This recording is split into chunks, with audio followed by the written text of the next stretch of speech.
and welcome back to PopCultX. We're in episode 150. That's kind of crazy, Gabe. 150? Yeah, that sounds like a lot. It absolutely does. Well, here at PopCultX, over this past month of July in 2024, we've been diving deep into the world of comic books, and we've had several outstanding guests join us, including Adrian Gutierrez, Jack Foster, Kelly Thompson, and congrats to Kelly Thompson for her Eisner win with It's Jeff, and also Meredith McLaren. And today, as we wrap up July as it comes to an end, we're going to be wrapping up our comic book month with a special recap of the 2024 San Diego Comic-Con. And we're also very thrilled to be joined this episode by fellow comic book enthusiast Joseph Calon, better known as Gen X, from his Gen X Comics. Now, Joseph is a passionate collector and promoter of comics since his childhood in Brooklyn, and now he runs this vibrant community through his Whatnot store and his online events. So welcome, Gen X, to the Thank you. To the show. Yeah, I'm thankful. I am appreciative to have you all invite me to your space. This is so cool. I love everything. If I would show you what I have behind me, just like you all, but it is a mess. I'm actually reorganizing, as you all probably have done in the past. Reorganizing your comics and all your collectibles is a nightmare. Thank you for having me. I appreciate it. I'm just saying that I'm in the midst of doing that as well. I've got things that are in boxes, things are half are in storage, half are in a hallway right now. Things are everywhere. So you feel my pain. Yeah. Actually, all of our pain. Definitely, for sure. Yeah, I mean, I'm going to be switching out my comic books behind me. I'm going to go Batman, Moon Knight, I think, just to highlight the contrast between them. But it's going to be a lot of fun. But we're here to talk about comics. So, sure. Gabe and I, we know each other's kind of like origin story in the comic books. But why don't you go ahead, Jen, and give us your origin story into the world of comic books and how you got involved with it and how it's become a part of you. Well, I feel like the going back in the time, I would love to have my time stone to go back and collect all the Hulk 181s and so on and so forth. But since I don't have one, I can kind of nostalgically go back. I grew up in Brooklyn, New York, and I was born in the 70s, but I'm a Gen X, obviously. Mm-hmm. And in the 80s, I was that kid running around the streets, just having a good time playing basketball, collecting. I actually had a talent for drawing. And so that kind of got my stepfather at the time really got me into he was an artist himself, and he got into that and got me involved in kind of just practicing my art after school and basically just doing it. And then I picked up a Hulk comic book. I can't remember which one it was. I just remember it was him and a big old Mack truck that he was holding from falling into the abyss somewhere in like California somewhere. But as soon as I saw that, I was to the races. I think I used to collect as many coins from the sofa, as many as I could. I would definitely use up every nook and cranny in everybody else's household and ask for permission, of course. And they were like, yeah, sure. And little by little, every week, I was collecting money to just go to my local comic book shop and just started buying comics. And so I started tracing, drawing, and kind of getting myself acclimated, and really got into it probably as a 7-year-old and was really in deep. So much so that I had a collection that probably my brother did not appreciate because it started filtering into his space in our shared bedroom. So, but no, it's been a part of my life since I can remember. And part of the reason why I think one of the things I loved about comic books was that it really mirrored real life in a sense. Growing up as a kid in New York, Puerto Rican, there were a lot of trials and tribulations. I was, around gang members and folks who told me I couldn't do or be intelligent enough or do whatever I wanted to. And comic books really upended that for me. And I was able to really pursue and just, to achieve things that I hadn't before. So I was academically sound and I was really into the arts. So that's how I got into it. I never got successful. I almost went to art school, art and design high school. I got accepted to all these art schools. And then I ended up not going. And so I'd never pursued to see how good I could get. But my cousin was freaking amazing. He could draw. My cousin Edwin, if he's listening to this, he's probably my favorite artist of all time. Just amazing artist. So I really mirrored a lot of what he did. He was into Bruce Lee. So I did Bruce Lee workouts with him. He was into drawing. I did drawing. And then I also did architecture. And as a kid, I didn't know what the heck I was doing. I was just doing design. So to this day, I am still involved. And like you said, I do cons and virtual cons. I've just finished my 4th one. I'm doing a 5th one and planning for it in January. Yeah, it's pretty cool. So I'm excited. Yeah, I was going to get into your virtual cons because I'm very interested to learn more about how that came about for you and what you see. Do you see a growth in that? I mean, because a lot of people are connecting virtually nowadays, like us here. I'm in Vegas, Gabe's in San Diego, and you're in Baltimore. That's virtually connecting in through the inner tubes and internet and stuff. How has that really helped shape your virtual cons? And have you seen, I guess, just a growing number of people wanting to get involved with it? Yeah, it's actually interesting. The virtual con space actually was obviously because of COVID, but I started selling on Whatnot some of my comics, and I was building a community within that space. And then eventually they were like, "Hey, we need to get together in a con." And so wishful thinking, I was like, you know what? It'd be great if we did a Gen X con in Puerto Rico. And everybody was like, yeah. And then reality set in and it was like, we're still in a pandemic. So I said, well, why don't we do something? Let me get back to you. And so I purchased a license for this platform called AirMeet. And I just started calling folks that I knew, folks that, by the grace of God, I don't know if it was, the one above all from comics, but literally, I was able to produce my first Gen X con a couple of years ago. So I've done 2 a year. My first one out the gate was freaking amazing. I had the Jeppy Family Enterprises. The family was there. They're still a good friend and supporter of what I'm doing. Jimbo Salgado. Eventually it just grew, but I really did it because the community asked for it. Number 2, I thought about folks who can't make it to cons. I've thought about folks who physically can't make it, people who don't get to because of my finances, right? It's expensive. You can drop hundreds and hundreds, maybe even thousands of dollars. And so I just decided that, I'd bring some noteworthy folks, indie folks, writers, creatives, just to come to your living room and have a blast with you. And actually on this platform, pretty interactive. So I don't think anybody else is doing anything like this, which I'm proud of. And I get to connect with people like Rodney Barnes and Jason Sean Alexander and have you all kind of interact with them, talk to them, and engage. David Nakayama has been a part of my con as well. And I have sponsors, which is another mind-blowing thing. That is so really cool. Yeah. Give me giveaways and I get to give them to you all. So, admission is free. Admission is free for the con. And the only thing that helps support it is really just donations from people and folks really supporting the cause. But really, it really is a labor of love. It takes months to put together and negotiating time and schedules. I can imagine. Yeah.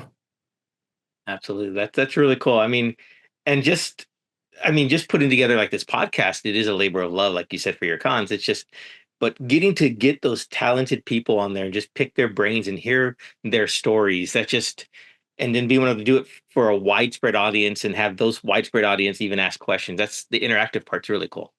Yeah, I agree. And to actually, I think my method of questioning is also disarming, because what I try to do is pretend like we're actually in a living room, just eating wings, having a good time, just talking about comic books. And folks seem to like that a little bit more. It's also virtual, so you can't really see people per se. So if you're an introvert, this is for you. And if you're an extrovert, it's even more so for you.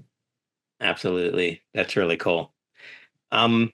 So with comic books, let's just get right into that a little bit. Now, San Diego Comic-Con just finished up here for 2024. Huge, a lot of announcements made there. Did you get to follow along any announcements that were made? And if so, what really stuck out to you the most? Well, the big news obviously was, Robert Downey Jr. coming back. And so I had to dig back into my books and reread a lot of stuff that had to deal with that whole reversal of identities almost. Pretty cool. I had forgotten that I actually had them. And then I was doing more further research. So I'm interested to see what Marvel does and which storylines, because, there is a what if storyline that's interesting as well that could also be in play, or maybe they'll fuse both of them. But, you know, Marvel, you just never know. Yeah, they'll throw everything but the kitchen sink, and they'll also twist your arm and make sure that you pay for the admission to their show. So, I'm looking forward to that. I think that a lot of that big noteworthy stuff was overshadowed by a lot of stuff. Like, for example, there were other things happening at the con that nobody got to see. There was a Hellboy or Mike Mignola, preview and a trailer. I mean, there was a lot going on during that time. But I would say the Secret Wars, and I'm geeked about it. I actually have been collecting that first run series for a very long time. Just got my hands on number 8 again. I lost it when I was a kid. I don't know what happened to it.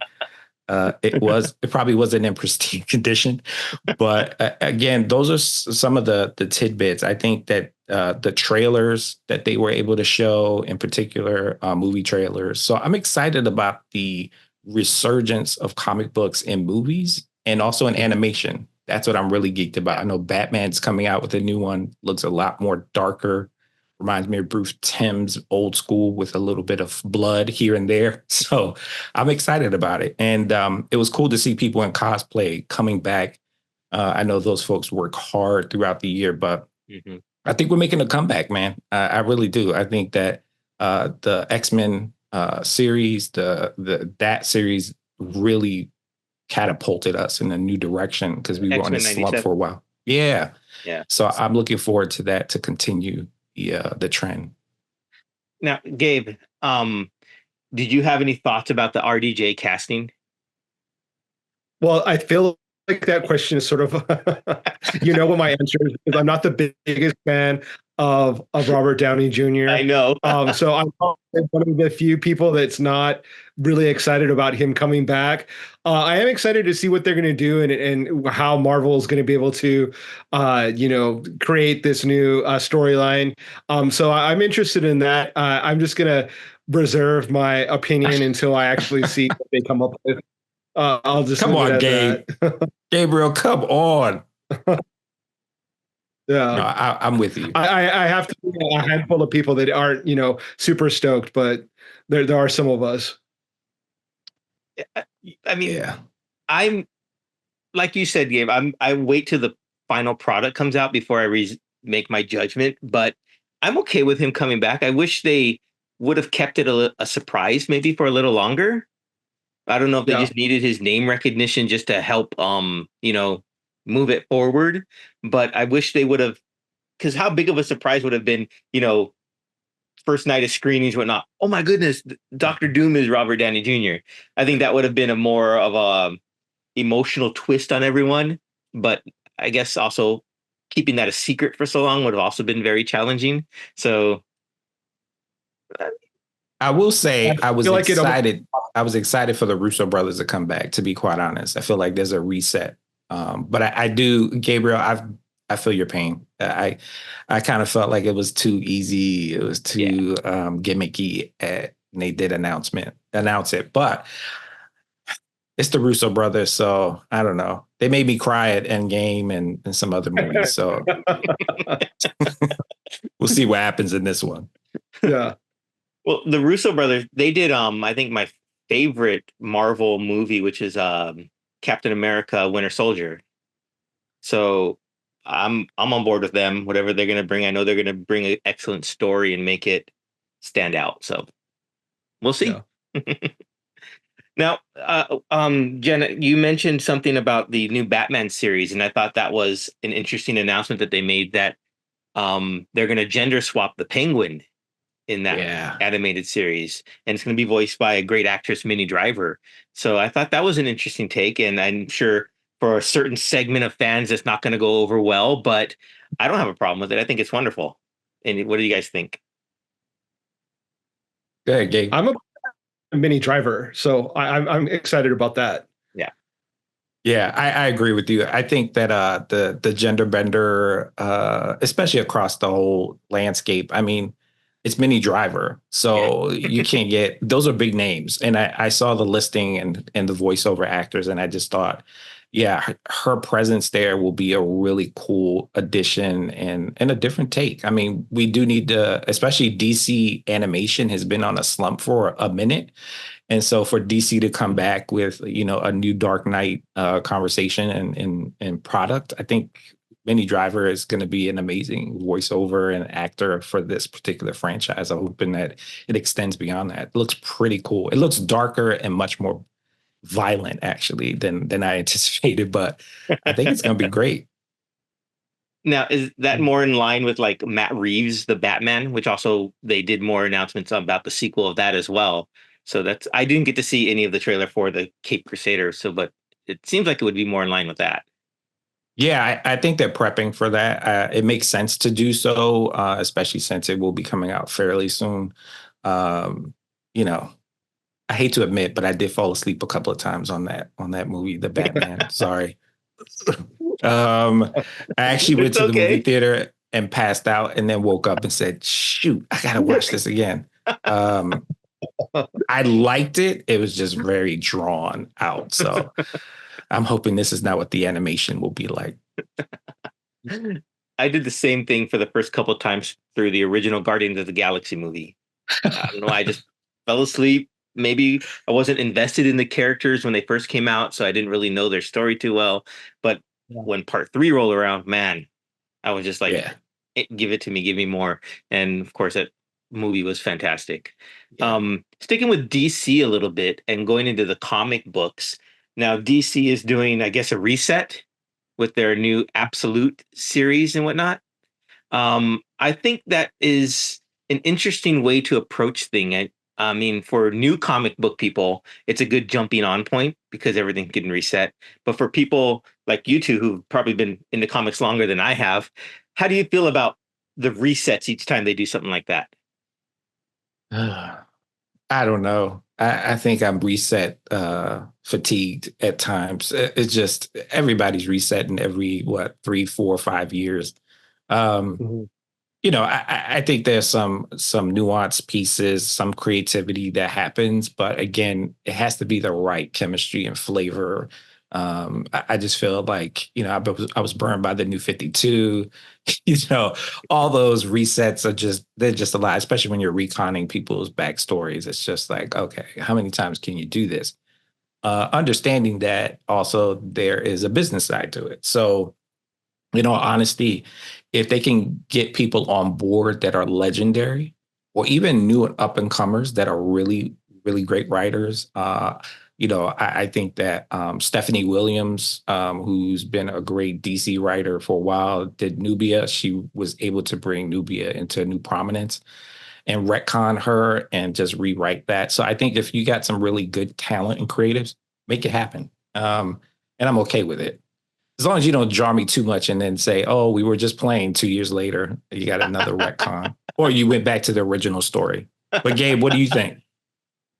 I feel somewhat the same. I think that if the storytelling is good, I'm all on board. But I'm sort of tired of the resets. To be honest, it can be a little tiring. But we'll see what they do. See if they come up with some fresh ideas. I always kind of give them the benefit of the doubt, and then when the end product comes out, kind of make a decision from there. So I'll be I'll be checking it out, seeing what they do. Yeah, and you know what? I will say DC has been consistent in their comic book writing for years, and I would say, I'm also on the same bandwagon. I want to see, I want to see what happens next. Folks like Tom King and folks Yeah. like that are religiously really investing in the craft. I think that as long as they could keep those folks in house and pay them the money that they deserve, Yeah, absolutely. just to keep them right. You kind of have to feed your rock stars the money and the food that they need and the sustenance to keep them there. Yeah, I'm a huge fan of like Snyder's work, so I'm Yeah. excited that he's going to be in there. Kelly Thompson writing Wonder Woman, that's going to be great as well. She always does a very strong protagonist female, so I'm excited for it. I mean, like I said, I've done more Marvel than DC books, so it's exciting for me to find a new. Okay, this is where I'm really going to start my dive into DC. Will be with this newest reset, so I don't have to worry about okay what happened in all those other issues, which is great to have and to read just for their storylines. But if I wanted to stick with the character, I can start from this point. So I'm excited for it. What I do like about DC is that, like, for example, I don't know if you've read like the Golden Age Sandman series. Have not. Please do so. I mean, Okay. it's a short stint. So I believe it's five issues, and they literally are putting together a golden age team. So there's also, Hawkman and some other folks that are going to be pulled into this like universe. So the golden age is coming back, but the artwork is fierce. It's crazy good. So that Wesley Dodds Sandman, that's what it's called. And so Okay. that's my huge recommendation for most folks who are just wanting to just get a little taste and then, dip out and come back in and kind of go back to, the regularly scheduled program. That's a good recommendation. I'll have to check that out. Wesley Dodds Sandman. Okay. The only Sandman I know is like Neil Gaiman's, right? So Yeah. I have to check that out. Okay. Yeah, that one is old school. I'm He curious has a gas gun. What I was going to say is I'm curious, and when it comes to deciding which books you're going to invest in, do you have like the side of you that's like the fan that buys the stuff that you like, and then the business part that you think is going to be a good investment? And how do you reconcile those two things?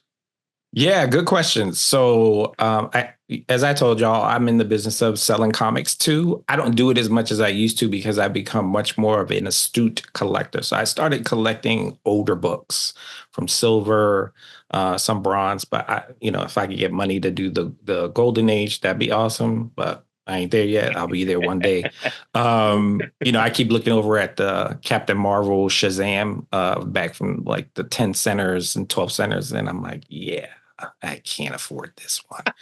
But no, I think from a business standpoint, I actually collect what I love. Part of my selling is me telling the story and enticing folks into jumping into the read because, if I'm up there just, putting books up and just saying, oh, this book is great, and I don't know the guts of the book, or if I'm not invested in the book, if I'm just doing covers and just affirming those, like to me, that doesn't make sense. So typically when I sell, I talk about the actual storyline, and that takes up a lot of time. But I feel that also provides trust in what I'm recommending.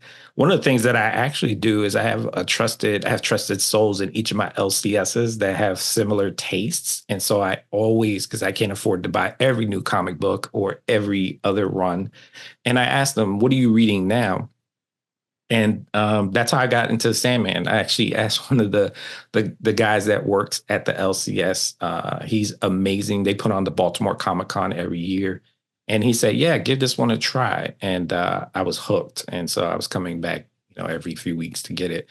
So a lot of what I do at this point in time isn't necessarily primarily business sense. It's actually well, I guess it is. I want to have people enjoy what they're reading.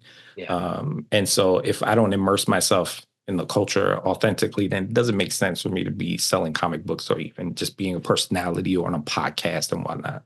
So I'm starting to read a lot more indie books. And everybody that I've interviewed in my con, I'm knee deep in comic books in my my office. So Yeah, I'd rather spend money on things that I know exactly are not just going to hold value, but they hold value to me as a collector. Nice. Very cool. Very cool. So you're not really just like uh, a a virtual store for people who just want random comic books. You're really more of the storyteller for that comic book, which is really cool to me. I mean, if I was new to comics, I want to hear the story of what's going on in that comic book, and to have that space that you have in Gen X Comics, it's really fascinating. Now, is that something that you can see yourself doing? I know you said you haven't been doing as much recently, but is that something that you can just see yourself continuing on and growing even more? Yeah. So anybody who's listening, watching, I'm trying to grow my YouTube channel. One of the things that I've done is to kind of really formulate a community in that space. So whether it's a con space, I was doing weekly cons and giving people insights about globally where cons are happening. Oh, cool. So I do that as a kind of like a fun thing, a service. I don't know if it's fun for other people, or if people go to the cons after my Gen X show. But I also do product reviews of things that I actually use. So I wouldn't like if a sponsor came up to me and they say, "Hey, can you do this?" I wouldn't blindly do it. So I always try to create this trust piece and let people know that I'm invested in it. So Comic Capsule, they reached out to me and I was like, yeah, you can send me something. And I fell in love with the product and now I have like too many.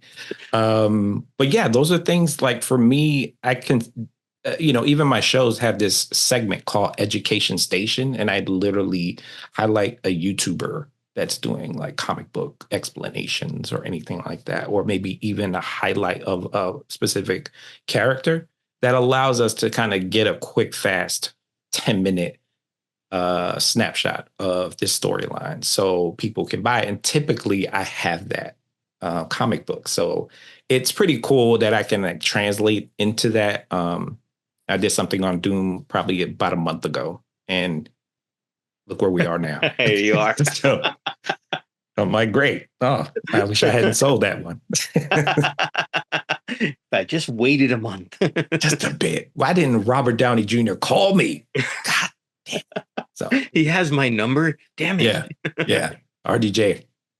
But yeah, in all honesty, I think part of the journey for me is really about education. That's my love for this comic book community, and I learn as well. There's a lot of folks on the platforms and IG that do really good work and research, and I'm not a traditional researcher, but I am someone who is knee deep in a lot of the comic book lore.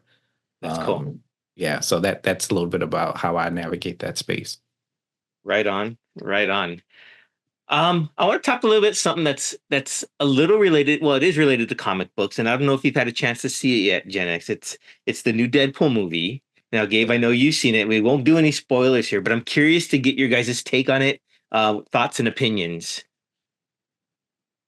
Gabe? Yes, I did see it, and I loved it. I thought it was hilarious. I thought they did a great job of bringing in Wolverine and Deadpool together, and I loved all the cameos. No spoilers, but I loved all the cameos that were present, and I thought it was really funny, really humorous. A lot of action in it, but of course the humor is like front and center. So I thought it was great. How about you, Jen? Have you had a chance to see it yet? Yeah, I saw it, and Ryan Reynolds, the billionaire, Ryan Reynolds seems to be a different type of beast altogether. When I learned what he had done to kind of get I guess the chops to really say, "Hey, I want to take this franchise on." I had seen Ryan Reynolds in other things as well, but he was just a goofy dude. Yeah. Smart businessman. I mean, this dude is amazing. So the movie is spectacular with all the cameos and the attention to detail. I think it's really freaking amazing. It's up there with Endgame for me. So I really enjoyed it. Yeah. I'm looking forward to seeing it in the next couple of days. So even more excited now. I mean, it's hard. of course, I've been trying to actively avoid any spoilers for cameos, but it's really hard, especially when they bring them out in Hall H in Comic Con and bring out all the cast members who appeared. And of course, it's like, oh wow, that's a really cool. That's really cool. Oh wow, even better. So it's really exciting. Now I know who some of the actors that are brought back to be in it. It's just I'm really looking forward to it. And I think I'm not sure how involved the character was in there, but we all know that Wesley Snipes was in there. He's one of my favorite comic book movies. It's like one of the original, I think, comic book movies that really stood out to me, of course, with Blade. And so I'm really looking forward to that.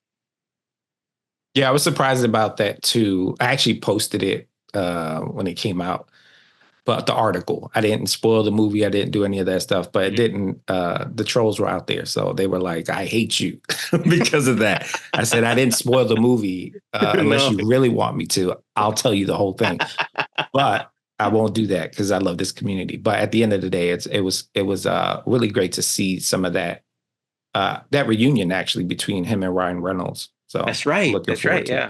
Yeah. From what, Blade 3 was it, or 2 or 3? It was Blade 3. Yeah. Yep.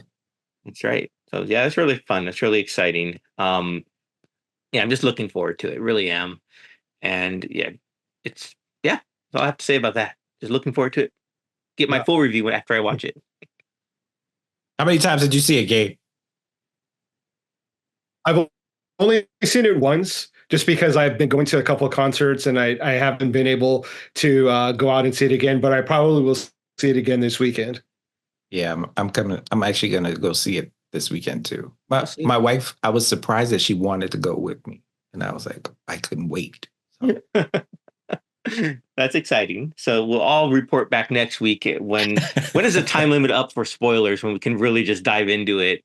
Is that like 2 weeks after it's released, or isn't like the self-imposed no spoiler from the community like 2 or 3 weeks? I guess. I think there are people that will always be upset if you have. Yeah. It could be 5 years later and they're still going to get upset. No, seriously. I agree with you. Yeah. Or is it like a date? You don't contact them until 3 days later? I mean, what is it? So I don't know if there's a time frame, but maybe we need to do a Wikipedia on spoilers when it's appropriate to spoil anything. A whole episode on when can you say something and spoil something. Yeah. Never. No. Well, I think one of the last things I want to touch on, and we've each said the word a few times, and that's community. And I think with the comic book community, it varies so greatly. When I first got into comic books, went to my local comic book store, it felt kind of like almost like a click there, and I couldn't, they weren't really welcoming to new people. So I found another store, and then those people were really welcoming to new pursuers of comic books. So I think with what you're doing on your Gen X Comics platform and being very open and welcome to the community is really great. And I think that's how everyone should be, and no one needs to be any sort of like what's it called, the gatekeeper, right? Is that what it is? Yep. So how do you see this community, and where do you see it going in the future for you? Yeah, I think the indie side of things are going to blow up, especially with access, with people being able to build that community.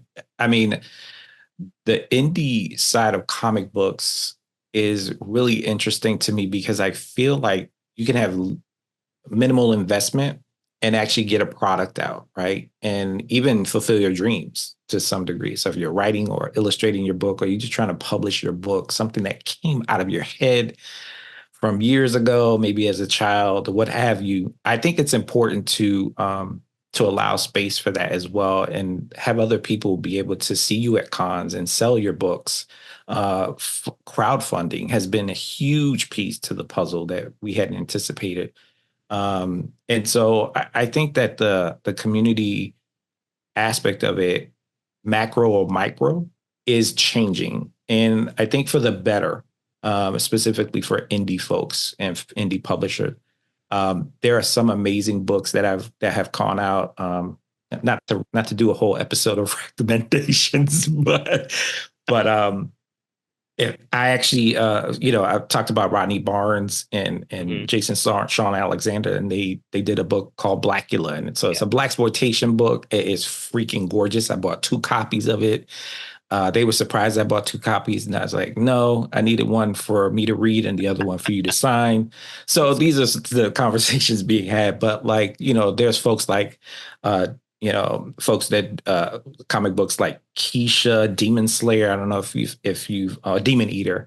If you haven't read that, that's awesome. And it's actually done by Newton Lillivoy and Giancarlo Bernal, whose artwork is phenomenal. So you're starting to see, and I had Jack Harris over at Terminus Vale. That's another plug. I definitely would love for y'all to check that out. That's a great freaking book. It's G.I. Joe on crack. They do not play games on that side of camp. But there's a lot of stuff being done. I've met creatives who are musicians, right? So these art forms are fusing together to produce something that's magical. Mhm. I know of a publisher and a comic book creator who he does his own soundtracks for each of the issues and QR codes it. Pretty cool. Yeah, that's cool.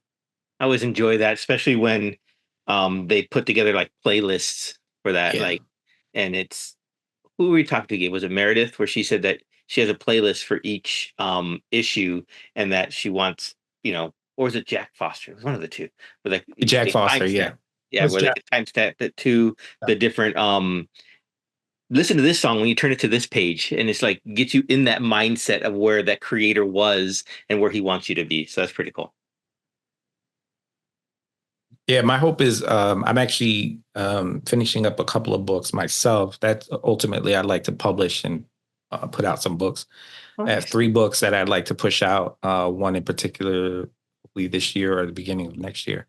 But you know, it's cool to have this community that you talked about to be able to get really close people who can guide you in the directions that you need, and be able to do it in a very safe way so that you're not, that you're not spinning wheels or spinning plates. It really is a community. And I've been able to create a small round table of creatives to help me with that conversation, which is really cool. That's what part of the con is for, so that people can actually connect with those creatives as well. Or if they're ready for publishing, you can, do it through these sources. And then there's folks who want to help you with crowdfunding. There's someone there that can actually walk you through it and give you a tutorial. Yeah. That's cool. That's really cool. Well, we are a pop culture podcast, so we do more than just comics. So I'm curious. I always like to ask our guests what they're currently watching or reading outside of comics or listening to. Oh, wow. No Oh pressure. gosh, no pressure. So I love movies with a passion. I love period pieces. I'm a historian. Nice. So I love all that stuff. Some of I would say the things that I like to watch, like I like movies.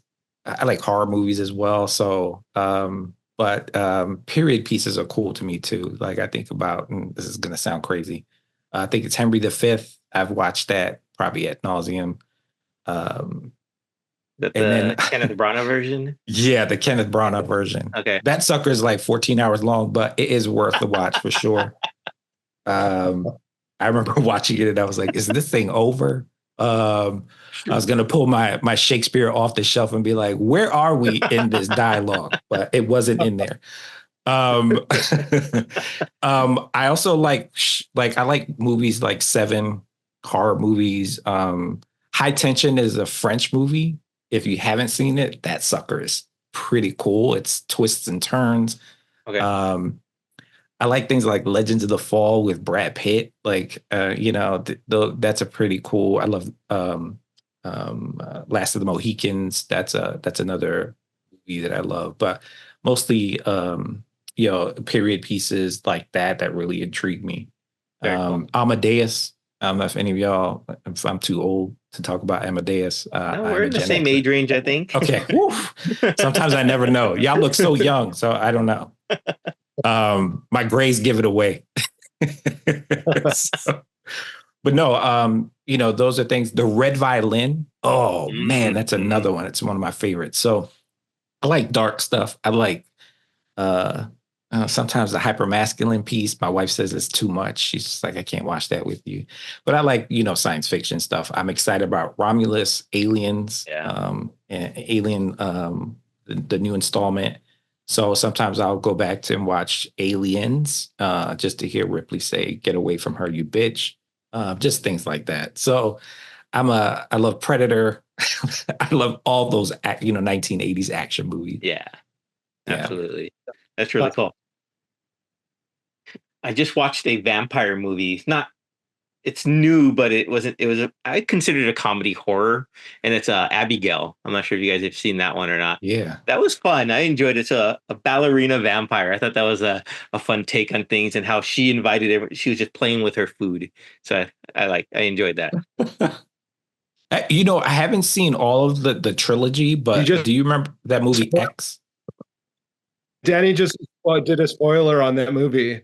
On X. On Abigail. Yeah, Abigail. Yes, well, he sure did. It's been out long enough, right? It came out last year, didn't it? Oh, Danny, you're getting the virtual tomatoes thrown at you right as we speak. Duck. But yeah, you're right about that. No, I was going to say yes, X. I have seen it. It's a great movie. Yeah, I didn't know it was a trilogy. With the others, the prequel that came after, and then there's a new one, the third one, and so. I haven't seen them all, so I'm looking forward to it. Yeah, the Pearl and Maxine. Mm-hmm. Wait. So what movies do y'all recommend? Because I need some new stuff. Summer's almost over. I have to get ready for the winter, fall. I need some incubation, like chilling, hanging out stuff. So what shows are you watching? What movies? Have you seen Long Legs? Which one? Long Legs. Long Legs? No. Let me write that down. Nicolas Cage, that one is really great. If you like Silence of the Lambs, it's like Silence of the Lambs, but like to the next level. Whoa. Okay, cool. Yeah. Nick Cage is amazing. He's scary. Do you know his story a little bit about the tomb he built in New Orleans? He literally. I did. I went to New Orleans. I want to say that I saw the tomb, but he supposedly has a curse on him because he did something wrong with buying the tomb, and it didn't go along with voodoo practices, and he has a curse supposedly because of that. Oh my God! I don't think it's working, Gabriel, because he's getting gigs left and right. Well, his curse is right? He never grows older, right? That's his curse. He's a vampire. Yeah, when I saw that tomb, I was like, that is ridiculous. Why is it a pyramid, and why is it humongous? It takes up your whole, almost a quarter of the actual like ground. So I'm just like, this is ridiculous. Then I thought to myself, is he from New Orleans? I don't think he is. And he just built this thing there. So yeah. He's just really into really creepy stuff. He's a strange dude, but I love him. I'll take him. I mean, you have to see his. I'm not a huge fan of Nick Cage.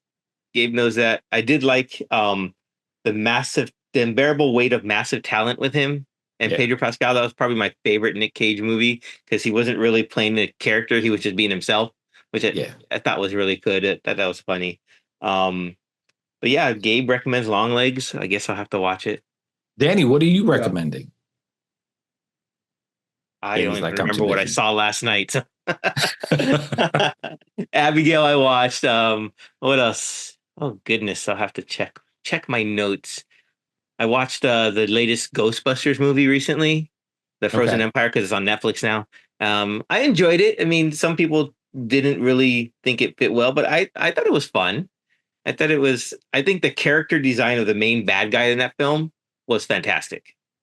So cool. I like that character design for that ice god or whatever it was. But What else? There's a show on Peacock Network called We Are Lady Parts, which I Mhm. really enjoy. Not sure if you've seen that one. It's about a Muslim female punk rock band, Yes. and it's really well done, really good. I enjoy that. What other shows have I watched recently? I'll have to get back to you on that. Do Those are y'all my like recommendations. anime at all? I like it. I'm not a super fan. Yeah. I mean, my anime's more of from my high school days of like Ranma One Half and I think one's called Bao Baoh. It's like one of the bloodiest anime I think I've ever seen. Like Okay. all the newer stuff, I've watched more of like the Avatar live action than I have the animated versions. One Punch Man, One Piece, haven't seen any of those. Okay. Dragon Ball Z and all that stuff, never seen those.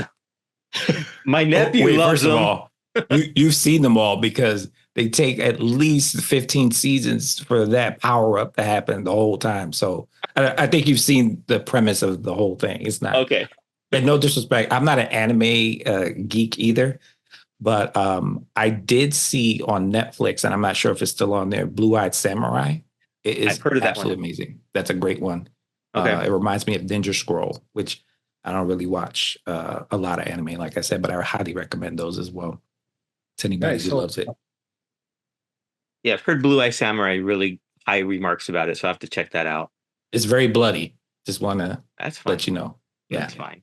it's the real life. It's just what it is, right? When you're a samurai who's blue eyed, you got to defend yourself. Absolutely. Absolutely. Well, any closing remarks or final thoughts you guys had on Comic Con that you maybe we didn't talk about that you really want to talk about? Any last parting shots that you guys might have? Oh, he wants controversy. Okay, parting shots. My Hey, God. bring it on. Why not? Gabe, I'll let you start us off with that one. Honestly, I'm just kind of sad that I wasn't there. I'm so close. I live in San Diego, and I definitely had felt like I was missing out on everything. We had so many friends of PopCultX that were here in town that I didn't get a chance to meet up with. So I just regret that I wasn't able to attend. It looked like a lot of fun. A lot of really cool people came down. We're at the convention, so I'm just sad I didn't get to meet them, collect any of new artwork. That's what I'm most disappointed with. Yeah, I was hoping that RDJ would have like come and gotten me first before he went over, but it didn't happen that way. I'm with you. I wish I was there too. I have never been to San Diego Comic Con. I've had opportunities, but I had work or some family obligations, and I was in the lottery, got in, and I've never been. But I'm gonna make it there one day. I did see that a lot of folks got COVID, which I'm glad I didn't go because of that.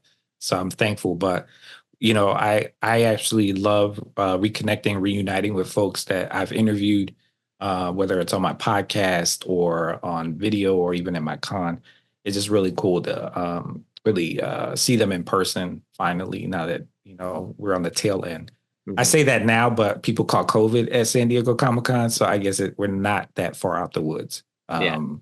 But no, I think San Diego Comic Con delivered. I think a good start to the summer, and I'm hopeful that the rest of the cons kind of follow in suit. I know I'm a huge fan of mid-major cons.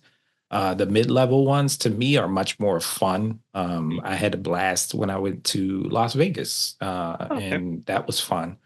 And I'm looking forward to Baltimore Comic Con. I'm actually hopefully doing, if they accept it and they see this, my proposal to do a panel. And I'm doing a panel on diversity. And I got a couple of folks already on the panel to talk about what that looks like. I'll be talking about gender bender stuff. I'll be talking about race and ethnicity and how that plays into people's mindsets.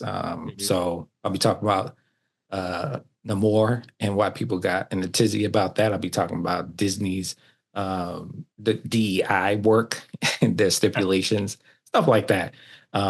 I think there's a balance there, but I'm a big fan of the mid majors. I don't like a lot of people around me, especially during this time in season where everybody's sick and coughing over you. So Not that I'm a hypochondriac. I don't want y'all to think I won't shake your hand when I see you in person. Okay.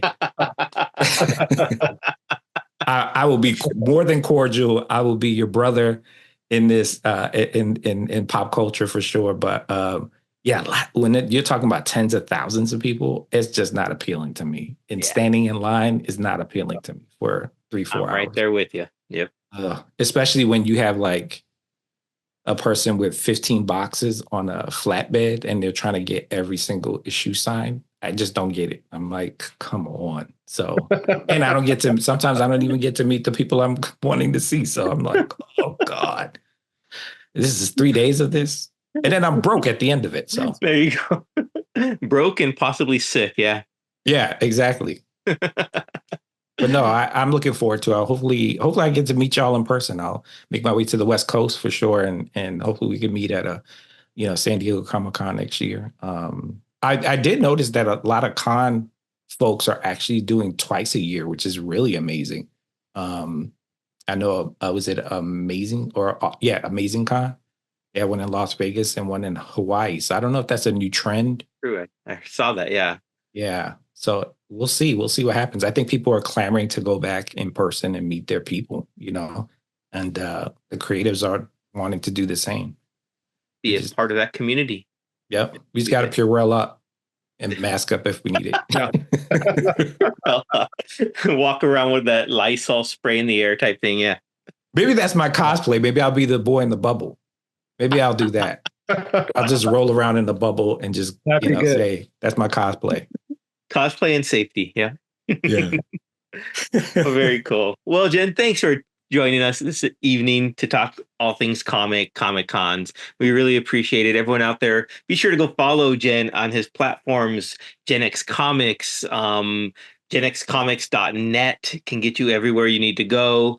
Follow him on Whatnot, follow Instagram, anywhere else that you might be on, or YouTube.